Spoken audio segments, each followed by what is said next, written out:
প্রথমবার শিং মাছ ভাজতে গিয়ে আমার সাথে যে এমন একটা ঘটনা ঘটবে আমি ভাবতেও পারিনি। সো হ্যালো এভরিওয়ান, আমি হলাম অনু আর আমার এই নতুন ব্লগে তোমাদের সবাইকে স্বাগতম।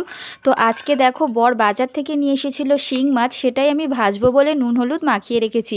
আমি যেহেতু শিং মাছ খাই না সেই কারণে একটা রুই মাছও নিয়ে নিয়েছিলাম। আর রান্নাটা যেহেতু আমি উনানে করব সেই কারণে দেখো কড়াই হাঁড়ি সমস্ত কিছু বসিয়ে কিন্তু উনান আমি জেলেও দিয়েছি। আর শিং মাছ প্রথমবার ভাজছি, আমার ধারণাও ছিল না যে শিং মাছ তেলের মধ্যে দেওয়ার পরে সেটা ফেটে ফেটে ঠিকরে আসে। মাছ ঠিকরে আসে জানি, কিন্তু শিং মাছটা কিন্তু অতীব সাংঘাতিক। তো যাই হোক, আমার মুখে তেল ঠিকরে এসে কিন্তু মুখ অতিরিক্ত জ্বালা জ্বালা করছিল, তাই ঠান্ডা জল দিচ্ছিলাম। তবুও ভয়ে ভয়ে কিন্তু কড়ার কাছে গিয়ে আমি শিং মাছটা ভেজেই ফেলেছি। তো আজকে শিং মাছের ঝোল রান্না করব কাঁচকলা, আলু, বটবটি সমস্ত কিছু দিয়ে। তো সমস্ত কিছু আমি এখানে কেটে নিয়েছি।